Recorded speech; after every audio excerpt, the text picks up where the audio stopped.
Hello everyone, मैं विश्वजीत सिंह आप सभी का दाइन पे स्वागत करता हूं। दोस्तों, आज की इस वीडियो के अंदर में हम बात करेंगे दिसंबर 2023 एग्जाम के लिए हम तैयारी कैसे कर सकते हैं। एक महीने में हम एग्जाम की तैयारी कैसे करें, अच्छे नंबर के लिए एग्जाम की तैयारी कैसे करें। तीन अलग अलग क्वेश्चन है आपकी स्क्रीन पर, तीनों का आंसर सेम है और सभी स्टूडेंट के लिए इंपॉर्टेंट है तीनों के आंसर। हम इसके बारे में बात क्यों कर रहे हैं, तो दिसंबर 2023 एग्जाम की फाइनल डेट शीट आ चुकी है। अगर अभी तक आपने डेट शीट नहीं देखी है तो जाके देख सकते हैं। आपको डेट शीट हमारे टेलीग्राम ग्रुप में मिल जाएगा या फिर आप इग्नू की साइट पे जाकर भी देख सकते हैं।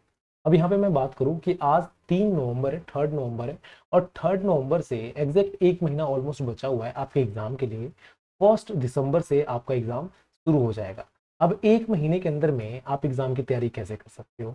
आप मान लो एक स्टूडेंट हो जो नॉर्मल एवरेज स्कोर कर सकते हो, आपकी कैपेसिटी है एवरेज स्कोर करने की। आप उस एवरेज को किस तरह से अच्छे नंबर में चेंज कर सकते हो, इसके बारे में हम बात करेंगे। दिसंबर 2023 आ चुका है, एग्जाम आने वाला है, उसके लिए हम तैयारी कैसे करें जिससे हमारे अच्छे नंबर बन सकते हैं, अच्छे से हमारी तैयारी हो सकती है और अच्छे से सिलेबस भी कवर हो सकता है, चीजें भी हमें क्लियर हो सकती है। तो इन सभी टॉपिक्स के बारे में हम बात करने वाले और सारे टॉपिक इंपॉर्टेंट है। आज का वीडियो इंपॉर्टेंट है, बट रिक्वेस्ट यही रहेगा वीडियो को स्टार्ट करने से पहले कि जो भी आपके आसपास में दोस्त हैं, किसी ग्रुप में जुड़े हो, जिन जिन भी जो भी स्टूडेंट है इग्नू से जुड़े हुए हैं, चाहे वो किसी भी तरह का कोर्स करें, डिग्री, डिप्लोमा, सर्टिफिकेट, उनको ये वीडियो जरूर शेयर करें। उनके लिए वीडियो बहुत ज़्यादा हेल्पफुल रहने वाली है। चलिए वीडियो स्टार्ट करते हैं। देखो, मैंने इस तरह की ना पीछे कई सारी वीडियोस बना रखा हूँ। मैं खुद भी एक इग्नू का स्टूडेंट हूँ, मैंने इन चीज़ों को फॉलो अप किया है, जिसके बाद चीज़ें चेंज हुई हैं, देखा है मैंने। और पीछे मैं 4 साल से पढ़ाता आ रहा हूँ। पहले मैंने 2 साल 3 साल दिल्ली विश्वविद्यालय के स्टूडेंट्स को पढ़ाया, एसओएल को पढ़ाया, बीए को पढ़ाया है। उसके बाद मैंने इग्नू को स्टार्ट किया पढ़ाना। और जो मेरा एक्सपीरियंस है, इसी के बेसिस पे किस तरह से अच्छे नंबर लाते हैं स्टूडेंट, क्या एक्सपीरियंस रहा है स्टूडेंट का, मेरा उनके साथ में क्या एक्सपीरियंस रहा है, उसके बारे में यहाँ पे हम बात करने वाले हैं। कुछ हवा हवाई बातें नहीं है कि आप ये कर लो वो कर लो। एक्सपीरियंस जो होता है उसके बारे में हम यहाँ पे डिस्कस करने वाले और एक इंपॉर्टेंट चीजें यहाँ पे हम डिस्कस करेंगे। देखो, टोटल हमने 7 पॉइंट के अंदर में हमने चीजों को बांट रखा है। सबसे मेन और सबसे पहला चीज आता है प्रीवियस ईयर क्वेश्चन पेपर। देखो, द इनफ को अगर आप फॉलो करते हो, हमारा जो चैनल है द इनफ, उसको अगर आप फॉलो करते हो तो एमए हिस्ट्री हम उस पर पढ़ाते हैं।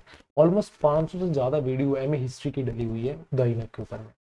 द इनफ के ऊपर में हमने एक वीडियो डाली थी एमए हिस्ट्री की, लास्ट 5 ईयर क्वेश्चन पेपर की videos. Last 5 year question paper की वीडियोस बहुत ही अमेजिंग वीडियो थी। उसके अंदर में ऑलमोस्ट हमने लास्ट 5 साल के अंदर में जितने भी क्वेश्चन पेपर इग्नू के थे उसको हमने कवर करवाया, सॉल्व करवाया। हर क्वेश्चन पेपर को सॉल्व करवाने के बाद हमें ये समझ में आया कि ये वाला जो क्वेश्चन है ना, रिपीट हो रहा है बार बार। एक क्वेश्चन का पैटर्न क्या होता है वो हमें समझ में आया।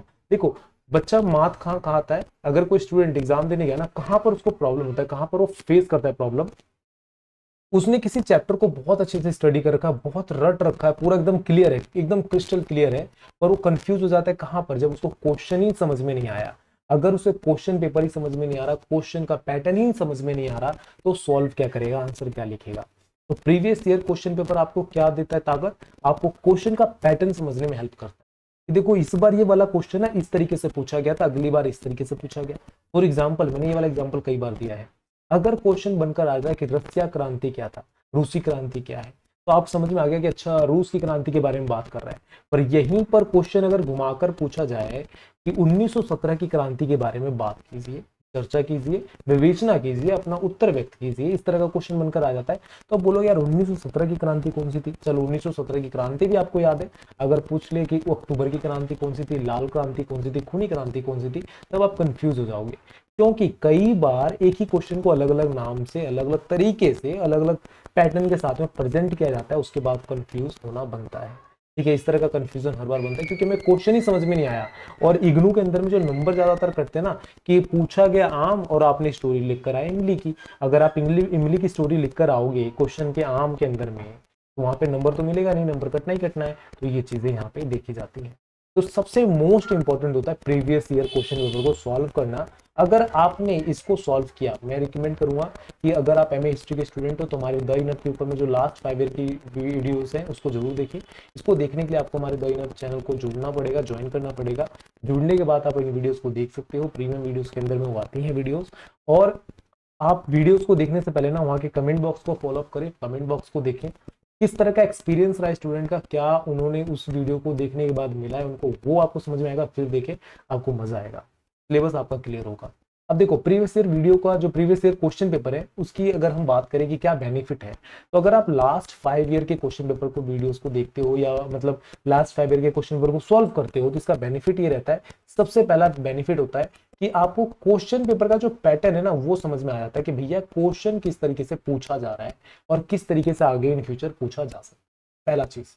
दूसरा चीज क्या रहता है कि इंपॉर्टेंट क्वेश्चन कौन से हैं ये आपको समझ में आ जाता है कि अच्छा ये वाला क्वेश्चन इंपॉर्टेंट हो सकता है। दूसरा तीसरा चीज क्या होता है कि कहां से क्वेश्चन बनकर आ रहा है, कौन सा टॉपिक है, इंपॉर्टेंट टॉपिक क्या है, ये भी आपको समझ में आ जाता है कि ये वाला टॉपिक जो है ना भैया ये वाला इंपॉर्टेंट टॉपिक है, ये वाला क्वेश्चन इस तरीके से बनता है, ये वाला टॉपिक में से बनकर आता है, इस वाले टॉपिक में से ही ज्यादा क्वेश्चन बनते हैं, ये आपको समझ में आ जाता है।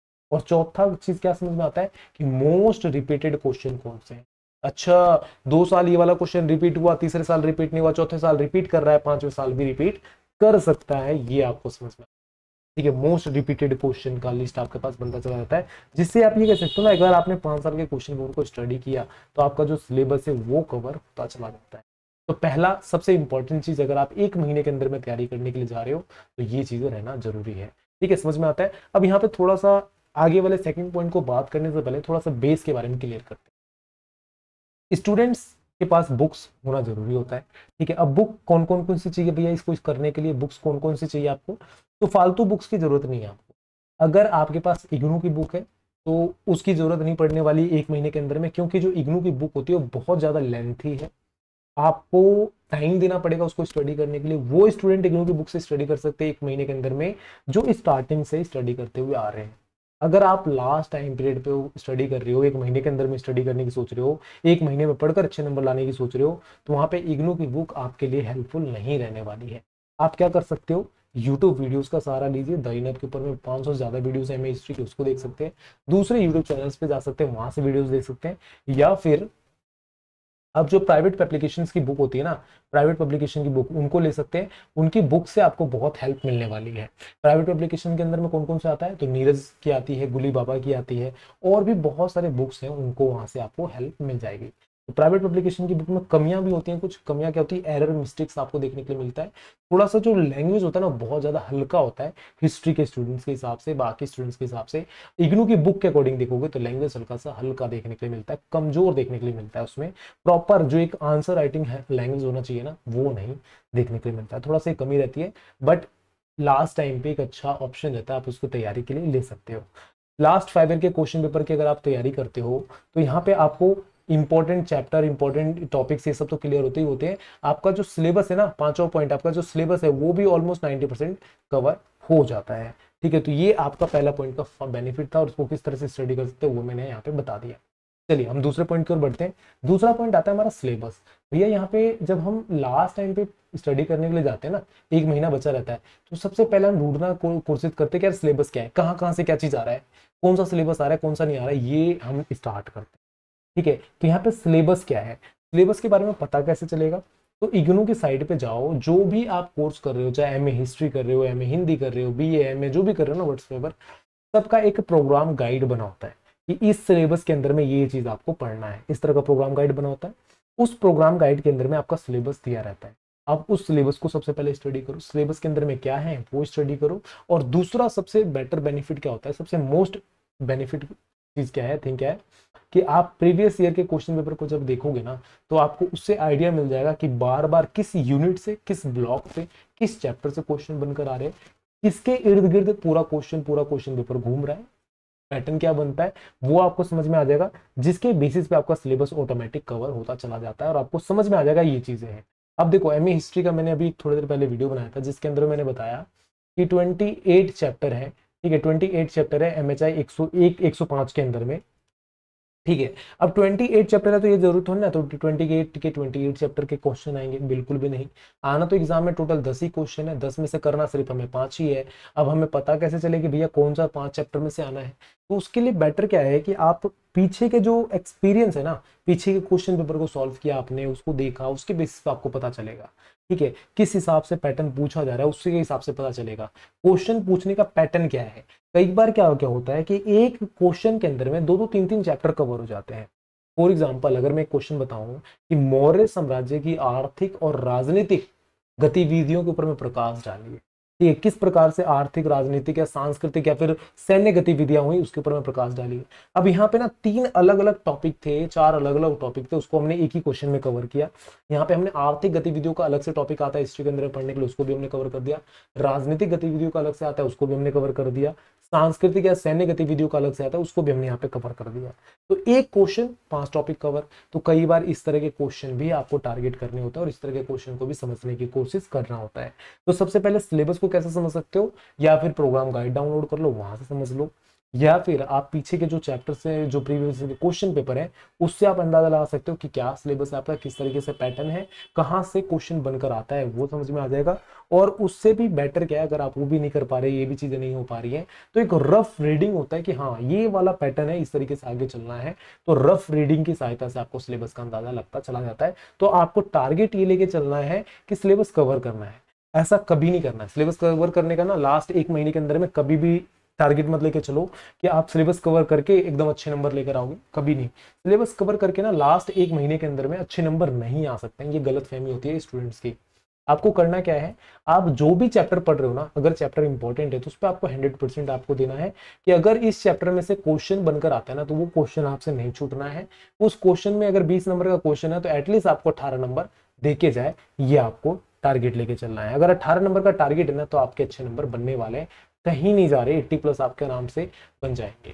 ठीक है, समझ में आता है। यहाँ पे नॉर्मली आपको करना क्या है कि जो भी आप चैप्टर पढ़ रहे हो ना उसके ऊपर फोकस करना है। 1 महीने के अंदर में सिलेबस कवर नहीं होता है, ये सिर्फ उन स्टूडेंट्स के लिए होता है कि जिन्होंने साल भर स्टडी किया है, वो कर सकते हैं। आप 1 महीने वाले हो ना तो ये आपके लिए है ही नहीं कि सिलेबस आप कवर करो, आपके लिए रहेगा प्रीवियस ईयर के क्वेश्चन पेपर को सॉल्व करना। चलिए दूसरे आगे हम बढ़ते हैं। आपने बचपन से ही कई बार देखा होगा, स्कूल के अंदर में हम जब एग्जाम के लिए जाते थे हम टीचर से कहते थे सर कौन कौन सा इंपॉर्टेंट लेसन है उसका मार्क लगा दो, निशान लगा दो, इंपॉर्टेंट क्वेश्चन कौन से वो बता दो, इंपॉर्टेंट टॉपिक कौन से वो बता दो। तो यहाँ पे important lesson, important question, important topic को डिस्कस करना, उसको सॉल्व करना, ये चीजें। पर अब यहाँ पे क्वेश्चन ये आता है कि भैया important lesson, important question, important topics उस स्टूडेंट को पता होगा जिसने स्टार्टिंग से स्टडी किया है। अब लास्ट टाइम पर उसने जिसने बुक खोला उसको क्या पता कि कौन सा इंपॉर्टेंट लेसन है, कौन सा इंपॉर्टेंट क्वेश्चन है, कौन सा इंपॉर्टेंट टॉपिक है, और पता कैसे चलेगा। इसका भी सिंपल तरीका ये है, आप पॉइंट नंबर 1 को फॉलो करो, आपको 3, 4, 5 का आंसर आपको ऑटोमेटिक मिल जाएगा। अगर आप प्रीवियस ईयर क्वेश्चन पेपर को सॉल्व कर रहे हो तो आपको पता चलेगा कि किस लेसन में से सबसे ज्यादा क्वेश्चन आ रहे हैं, तो इंपॉर्टेंट लेसन वो वाला होगा। कौन सा क्वेश्चन सबसे ज्यादा बनकर आ रहा है, किस हिसाब से बनकर आ रहा है, पैटर्न क्या है, तो इंपॉर्टेंट क्वेश्चन ये वाला होगा। किस तरह के टॉपिक को उठाया गया है क्वेश्चन पेपर के अंदर में, कौन से टॉपिक के ऊपर में ज्यादा फोकस है, तो वो टॉपिक इंपॉर्टेंट हुआ, ये आपको प्रीवियस ईयर के क्वेश्चन पेपर से समझ में आ जाएगा और यही आपका बेस बनेगा अच्छे नंबर लाने के लिए। तो आपको फोकस क्या करना है, इंपॉर्टेंट लेसन्स को फॉलो अप करना है, इंपॉर्टेंट क्वेश्चंस को फॉलो अप करना है और इंपॉर्टेंट टॉपिक्स को फॉलो अप करना है। अगर मान लो अब आप लास्ट टाइम पे इतना टाइम नहीं है आपके पास कि प्रीवियस ईयर का क्वेश्चन पेपर डाउनलोड करो, ये चीज करो, वो चीज करो, नहीं कर सकते, तो इजी तरीका ये रहेगा आपके लिए कि आप जो भी आप बुक से स्टडी कर रहे हो, चाहे आप नीरज के लिए रखे हो, चाहे गुली बाबा के लिए रखे हो, तो एक रफ रीडिंग पैटर्न स्टार्ट करो, उसके हिसाब से रफ रीडिंग करो और फाइंड आउट करने की कोशिश करो कि कौन सा लेसन इंपॉर्टेंट है। यूट्यूब पर बहुत सारी वीडियोस बना रखा है जिसके अंदर हम बता रखे हैं कि ये वाला लेसन इंपॉर्टेंट है। हमने वीडियोस बना रखा है जिसके अंदर में हमने हिस्ट्री के बारे में बता रखा है हमने कि इस पूरे बुक के अंदर में कौन कौन सा लेसन है जहाँ से क्वेश्चन बनकर आता है, किस लेसन के अंदर में किस तरह के क्वेश्चन बनकर आते हैं, कहाँ से ज्यादा क्वेश्चन पुटअप किया जाता है, वो हमने डिटेल में डाल रखा है हर बुक का। आप वहां से देख सकते हो, उन वीडियो को देख सकते हो, वहां से अपनी तैयारी स्टार्ट कर सकते हो। तो इस उन वीडियो से आपका बेनिफिट क्या होगा कि इंपॉर्टेंट लेसन्स का, इंपॉर्टेंट क्वेश्चंस का, इंपॉर्टेंट टॉपिक्स का आपको आइडिया लगता चला जाएगा और वहां से आप उसको सॉल्व कर पाओगे। अब देखो, 1 महीना अच्छे नंबर लाना है और एग्जाम की तैयारी भी करना है, तीनों चीज है। 1 महीने के अंदर में अच्छे नंबर लाना है, एग्जाम की तैयारी करनी है, 3 चीजें करने के लिए। उसके लिए सबसे बेस्ट चीज क्या होती है कि रिवीजन ऑन टाइम। रिवाइज करो भैया, जो भी आपने पढ़ा है ना अभी तक, जो भी आम, इमली, कटहल, बैगन, जो भी आपने पढ़ा है ना उसको रिवाइज करना टाइम पर, ये सबसे मोस्ट इंपॉर्टेंट होता है। ठीक है, अच्छे नंबर लाने के लिए आपने मान लो 20 दिन का टाइम दिया अपने प्रीवियस ईयर के क्वेश्चन पेपर को सॉल्व करने के लिए, सिलेबस को कंप्लीट करने के लिए, या इंपॉर्टेंट क्वेश्चन टॉपिक्स और क्वेश्चन पेपर को सॉल्व करने के लिए, लेसन को सॉल्व करने के लिए। अब आपको 10 दिन एटलीस्ट निकालना पड़ेगा, 10 डेज निकालने पड़ेंगे आपको, जो रिवाइज के लिए हो, सिर्फ रिवीजन के लिए हो। रिवीजन कैसे करोगे आप भैया, रिवीजन करना कैसे, रिवीजन करने का तरीका क्या होगा, पैटर्न क्या होगा। रिवीजन करने का पैटर्न बिल्कुल सिंपल होता है, कोई फालतू चीज नहीं है उसके अंदर में। आपको रिवीजन करते समय ना ध्यान ये देना है कि आप क्वेश्चन पेपर को सॉल्व, ज्यादा से ज्यादा क्वेश्चन पेपर को सॉल्व करना स्टार्ट कर दो। उसके अंदर में पीछे के जो क्वेश्चन पेपर है उसी को सॉल्व करना स्टार्ट कर दो, या फिर जो भी चैप्टर आपने स्टडी किया है, जो इंपॉर्टेंट चैप्टर है या जो इंपॉर्टेंट क्वेश्चन है या इंपॉर्टेंट टॉपिक्स है, उनको यहाँ पे लिखना स्टार्ट करो, पॉइंट्स में बनाना स्टार्ट करो, उसको समझो कि किस तरीके से बना सकते हो। और सबसे बड़ा चैलेंज क्या होता है ना, आंसर राइटिंग चैलेंज होता है। ठीक है, आंसर राइटिंग की प्रैक्टिस करना स्टार्ट करो। सबसे बड़ा चैलेंज ये आता है, आपका ये भी क्लियर है, ये भी क्लियर है, ये भी क्लियर है, ये भी क्लियर है, ये भी क्लियर है, ये भी क्लियर है, मैं मान लेता हूँ। ठीक है, 1 से लेकर 6 तक के जितने भी पॉइंट्स है ना, सब कुछ आपने एकदम डन कर दिया। पर अगर आपका 7वां जो पॉइंट है ना, ये सही से नहीं हुआ, तो आप 80% नंबर के आसपास भी नहीं हो। आंसर राइटिंग प्रैक्टिस जो होता है ना, आंसर राइटिंग प्रैक्टिस वो बहुत इंपॉर्टेंट होता है, क्योंकि किसी भी स्टूडेंट के नंबर कितने बनेंगे ना, वो यही डिसाइड करता है। और इग्नू के अंदर में वर्ड लिमिट को फॉलो करना ये बहुत ज्यादा इंपॉर्टेंट है। आपको पता होगा 500 वर्ड के अंदर में 20 नंबर के क्वेश्चन का आंसर में देना होता है। अगर आपका 10 नंबर का क्वेश्चन है तो 250 वर्ड के अंदर में आंसर देना होता है। और 500 वर्ड देखने में बहुत छोटा है कि 500 वर्ड ना बस लिख देंगे, पर जब आप लिखने के लिए जाओगे ना तो 500 वर्ड बहुत बड़ा है, पहाड़ जैसा है, एवरेस्ट जैसा है, कि आप उसको पार नहीं कर पाते। जब आप ना 200-300 वर्ड का आंसर स्टडी करके जाओगे, पढ़ के जाओगे, तो 500 वर्ड में कभी भी आप आंसर लिख ही नहीं पाओगे। सबसे बड़ा प्रॉब्लम ये है। तो आपको कोशिश करना है कि ज्यादा से ज्यादा बड़े आंसर को याद करना है, ज्यादा से ज्यादा बड़े आंसर को सॉल्व करना है, जिसके बाद आप 500 वर्ड के अंदर में आंसर लिख पाओगे। अब यहाँ पे मैंने बोला कि ज्यादा से बड़े बड़े आंसर याद करना है। किस तरीके से याद करोगे भैया? यहाँ पे आंसर कभी भी याद नहीं किया जाता, उसको समझा जाता है, पैटर्न समझा जाता है कि जो क्वेश्चन है उसका आंसर किस हिसाब से बनने वाला है, क्वेश्चन के अंदर पूछा क्या जा रहा है, किस तरीके से क्वेश्चन को प्रेजेंट किया गया, उसका आंसर क्या हो सकता है, वो आपको समझना है। और क्वेश्चन को शॉर्ट नोट्स के अंदर में ना याद करना है, आंसर को शॉर्ट नोट्स के अंदर में कवर करना है। कोई भी क्वेश्चन है उसके शॉर्ट नोट्स बनाने, छोटे छोटे छोटे छोटे। फॉर एग्जांपल मैं आपको दिखाता भी हूँ, जो हमारे द इनअप का नोट्स होते हैं ना एमए हिस्ट्री के, वो मैं आपको थोड़ा सा दिखाता हूँ। ये पीछे के मैंने बुक चैप्टर करवाया था MHI 03 का लेसन 6 का, जिसके अंदर में हमने पढ़ा था पारंपरिक चीनी इतिहास लेखन के बारे में। यहाँ पे हम टारगेट करते हैं कि छोटा छोटा लाइन आपके लिए बनाया जाए, ज्यादा बड़ा लेंथी ना हो, पैराग्राफ ना बनाया जाए, उसको छोटा कर दिया जाए जिससे आपको समझने में आसानी। तो इन चीजों को हम टारगेट करते हैं, और ये नोट्स जो है आपको डायरेक्टली गूगल ब्लॉगर से मिल जाएगा, वहां से आप स्टडी कर सकते हैं। तो इस तरह का ना शॉर्ट नोट्स के सहारे आपको आंसर राइटिंग प्रैक्टिस करना स्टार्ट करना चाहिए। आपको पूरा समरी लिखने की जरूरत नहीं है, शॉर्ट नोट्स के हिसाब से आंसर राइटिंग प्रैक्टिस करिए। आंसर राइटिंग प्रैक्टिस के समय आपको ये भी ध्यान रखना है टाइम मैनेजमेंट का। आपका मान लो 1 से लेकर 7 तक का सब कुछ कवर है, बट अगर आपका टाइम मैनेजमेंट जो है ना वो कवर नहीं है, टाइम को कैसे मैनेज करना है, तो भी आपके अच्छे नंबर नहीं बन सकते हैं। 8वां पॉइंट आप ये बोल सकते हो, टाइम मैनेजमेंट, जो हर एक पॉइंट के ऊपर में लागू करता है, हर एक पॉइंट के ऊपर में एप्लीकेबल होता है। अगर आप टाइम मैनेजमेंट करना नहीं जानते, ठीक है, आपके पास 3 घंटे का टाइम है, 100 नंबर का पेपर सॉल्व करना है, 3 घंटे के अंदर में 100 नंबर का पेपर सॉल्व करना है, किस क्वेश्चन के ऊपर में कितना टाइम दोगे जिससे आपके अच्छे नंबर बन सकते हैं, ये भी एक इंपॉर्टेंट रोल प्ले करता है। तो जो पहला क्वेश्चन होता है ना, उसमें ऑलमोस्ट आपका 20 से 25 मिनट का टाइम जाता है। तो आपको पहले क्वेश्चन, जिस क्वेश्चन को सबसे ज्यादा अच्छे तरीके से आपको पता है कि इस क्वेश्चन का आंसर ये बनने वाला है, आप 101% कंफर्म हो कि इसका आंसर इसी तरीके से ऐसे करके डिजाइन करना है, प्रॉपर आपको पता है ड्राफ्ट किस तरह से होने वाला है क्वेश्चन का आंसर, तो उस क्वेश्चन को पहले करिए सॉल्व, जिसके अंदर में 20 से 25 मिनट का आपको टाइम देना पड़ेगा। दूसरा क्वेश्चन फिर से 20 से 25 मिनट का टाइम जाता है। तो पहले तो जो 2 क्वेश्चन होते हैं ना वो 1 घंटे का टाइम ले लेता है, बाकी 3 क्वेश्चन के लिए आपके पास 2 घंटे का टाइम होता है। तो 3 क्वेश्चन आपको 2 घंटे में सॉल्व करनी। बट ये जो मैं कह रहा हूँ ना 20 से 25 मिनट का टाइम पहला क्वेश्चन नहीं होता है। जब मैं खुद सॉल्व करने के लिए गया था तो पहला क्वेश्चन में ऑलमोस्ट 30-40 मिनट का टाइम लग जाता था, दूसरा क्वेश्चन में फिर से 30-40 मिनट का टाइम लग जाता था। तो 2 घंटे मतलब 1.5 घंटे ऑलमोस्ट बीत जाते हैं 2 क्वेश्चन के अंदर में, और उसके बाद जो 1.5 घंटे बचते हैं उसके अंदर में 3 क्वेश्चन सॉल्व करने होते हैं, स्पीड बढ़ानी होती है। तो बहुत बड़ा डील होता है टाइम मैनेज करना। तो अच्छे नंबर के लिए टाइम मैनेजमेंट एक बहुत बड़ा स्किल है, आपको उसके ऊपर में फोकस करना होगा। और उसके ऊपर में फोकस कैसे हो सकता है? जब आप रिवाइज करोगे ऑन टाइम, जब आंसर राइटिंग प्रैक्टिस करोगे, उसके बाद ही आप उसके ऊपर में कमांड कर पाओगे, अपना उसके ऊपर में कंट्रोल कर पाओगे। ठीक है, तो कुछ इन पॉइंट्स के साथ में आप अच्छे नंबर गेन कर सकते हो, 1 महीने में आप अच्छे नंबर ला सकते हो, एग्जाम की तैयारी अच्छे से कर सकते हो। अगर आप 60 नंबर के आसपास झूल रहे हो ना, 50-60 के आसपास झूल रहे हो, अगर आप इन पॉइंट्स को फॉलो करते हो, तो मैं गारंटी दे सकता हूं कि आप 80 आराम से स्कोर कर जाओगे, एक अच्छे स्कोर, सम्मानजनक स्कोर तक आप पहुंच जाओगे और अच्छे नंबर ले आओगे। ठीक है, तो यहाँ पे मैं वीडियो एंड करूंगा, बट रिक्वेस्ट यही करूंगा सभी स्टूडेंट्स से कि आप हमारे द इनफ चैनल को अभी तक अपने सब्सक्राइब नहीं कर रखा है तो सब्सक्राइब जरूर करें। हमारा एक गोल है जिस तक हम पहुंचना चाहते हैं। नव इन्फो, द इनफ, दोनों को सब्सक्राइब करना है। द इनफ के ऊपर में हमारे 60,000 के सब्सक्राइबर पहले ही हो चुका है, 60,000। इसको हम 1 लाख के करीब में पहुंचाना चाहते हैं। अगर अभी तक आपने सब्सक्राइब नहीं किया है तो सब्सक्राइब जरूर करें, जिससे हम वहां तक पहुंच सकें और आपके एक एक हेल्प से, एक एक सब्सक्राइब से हम इस गोल को प्राप्त कर सकते हैं। और फ्रेंड्स, जो भी स्टूडेंट्स हैं जिन्होंने अभी तक लास्ट फाइवर की वीडियोस नहीं देखा है, तो वो हमारे चैनल को ज्वाइन करके देख सकते हैं। आपको बहुत ज़्यादा उससे अंतर देखने के लिए मिलेगा अपने स्टडी के पैटर्न में। आपको चीज़ें समझने में आसानी होगा। लास्ट फाइवर के क्वेश्चन पेपर का जो इंपॉर्टेंस है वो आपको समझने के लिए आसानी होगा। तो उन वीडियोस को जरूर फॉलो अप करें, वहाँ पे जरूर देखें। तो यहाँ पे वीडियो एंड करते हैं। अगर आपके माइंड में कोई क्वेश्चन हो, कोई डाउट हो, आप क्वेश्चन को रेज कर सकते हैं, कमेंट बॉक्स में पूछ सकते हैं। बाकी जो हमारे सोशल मीडिया के प्लेटफॉर्म के लिंक हैं वो भी वीडियो के डिस्क्रिप्शन में मिल जाएगा, वहां से भी आप अपने क्वेश्चन को रेज कर सकते हैं। तो चलिए यहाँ पे वीडियो एंड करते हैं। Thank you so much watching me, thank you so much for listening me, bye bye, take care, all the best.